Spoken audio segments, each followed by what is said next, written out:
अना पशुओं से परेशान किसानों ने कर दिया अनूठा कार्य। सैकड़ों गोवंश को लेकर तहसील परिसर में किया बंद। देख लो उत्तर प्रदेश में बैठे हुक्मरानों और जिले में बैठे जिम्मेदार अधिकारियों। प्रदेश के मुखिया तो पहले ही अना पशुओं को लेकर तमाम योजनाओं के माध्यम से अना पशुओं से किसानों की समस्या के समाधान का दावा कर चुके हैं। बावजूद इसके अभी हाल ही में जिले में बैठे जिम्मेदार जिले के डीएम साहब ने एक बैठक के माध्यम से अना पशुओं के लिए मुहिम छेड़ी थी और ब्लॉक से लेकर जिम्मेदार अधिकारियों के पैच कैसे थे कि कहीं भी अना पशु सड़क से लेकर ग्रामीण इलाकों में भटकते नजर न आए। लेकिन साहब आप कितनी भी बैठकों के माध्यम से इन अधिकारियों को समझाने का प्रयास करें, लेकिन इनके कान पर जू नहीं रेंगता। कुछ ऐसी ही तस्वीर झांसी के मोट तहसील से सामने आई है। इस तस्वीर को देखकर आप हैरत में पड़ जाएंगे। अना पशुओं से परेशान किसानों ने कुछ ऐसा कदम उठाया कि परिसर में बैठे अधिकारियों के हाथ पांव फूल गए। पूरा मामला झांसी की मोट तहसील क्षेत्र का है।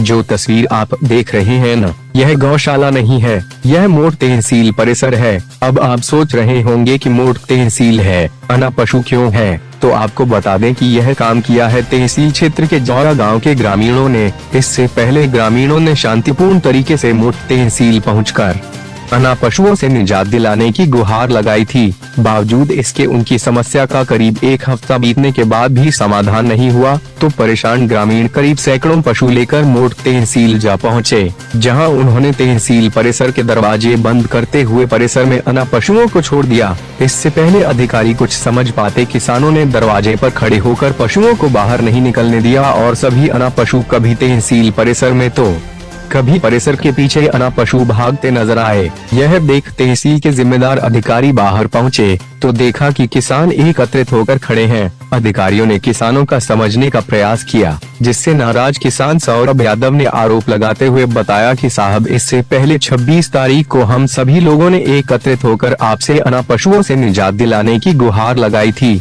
लेकिन साहब आपने एक न सुनी, जिससे हम परेशान किसान एकत्रित होकर अपनी समस्या का एहसास दिलाने के लिए आपकी मोट तहसील में ही आज सभी अना पशुओं को छोड़ दिया है। अब आप हमारी समस्या को समझने का प्रयास करें कि कैसे हम अना पशुओं से अपनी फसलों को बचा पाते होंगे। मामले को संज्ञान में लेते हुए मोट जिलाधिकारी परमानंद ने मामले को गंभीरता से लिया और तुरंत किसानों की समस्याओं को सुनते हुए तहसील क्षेत्र के नजदीकी गाँव को मेहरार में कुछ अना पशुओं को भिजवाया तो कुछ अना पशुओं को नजदीकी नगर पंचायत मोट में रखने के लिए निर्देशित किया, जिससे ग्रामीणों ने तुरंत एकत्रित होकर पशुओं को लेकर मोट नगर पंचायत एवं मेहरार गांव के लिए रवाना हो। हम सौरभ यादव हैं, ग्राम जौरा के। हम लोग 26 तारीख को एडीएम साहब के पास आए थे। इन्होंने हमें आश्वासन दिया था कि 150 से 200 गाय जो बंगरौली गौशाला छोड़ी गई थी उसको दोबारा हम लोग या तो गौशाला में छोड़वाएंगे या आपकी सुनवाई की जाएगी। हम लोग सुनवाई नहीं हुई तो हम लोग फिर एडीएम साहब के पास फिर आए। 8 तारीख हो गई। आज गायों को लेके आप एडीएम कार्यालय में आ गए हैं, क्या पूरा प्रकरण ये है कि हमारे जो 200 से 250 गाय छुट्टर है, अगर किसी एक किसान के खेत में भी चली जाएगी तो उसका फसल नष्ट हो जाएगी। वो साल भर क्या करेगा? हम लोग तो इसी सहारे हैं ना। हम लोग तो हमारा मेन मकसद ये था कि सर देख लेंगे गाय कितनी है। अगर हम लोग एप्लीकेशन दे के थक गए, हम लोग सुनवाई नहीं हो रही, हम लोग क्या करें? एडीएम साहब ने कहा कि हम कुमार वाली गौशाला है जो वहाँ पे छोड़ रहे हैं, अपना एक सच्चे बेच रहे हैं, छोड़ के आए वहाँ पे। 150 से 200 गाय हैं हम लोग। जौरा गांव के कुछ किसानों की आपत्ति थी कि उनके यहाँ कुछ छुट्टा जानवर घूम रहे हैं। हालांकि उसमें टैग वैग नहीं लगे थे तो गौशाला के जानवर तो नहीं होंगे, किसानों के जानवर होंगे। तो उनके द्वारा ये था कि वहाँ पर काफ़ी संख्या में अगल बगल के गाँव के लोगों ने ला के छोड़ दिया है। तो उसके संबंध में यहाँ पर कुछ किसान आए थे।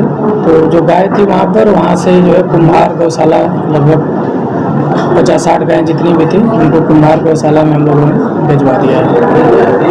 बाकी वीडियो को जो संबंधित ईओज़ हैं पूरे तहसील क्षेत्र के, उनको निर्देशित किया गया है कि अब जो भी छुट्टा जानवर अगर इधर उधर हैं उनको तत्काल जो है गौशाला में भिजवा दें।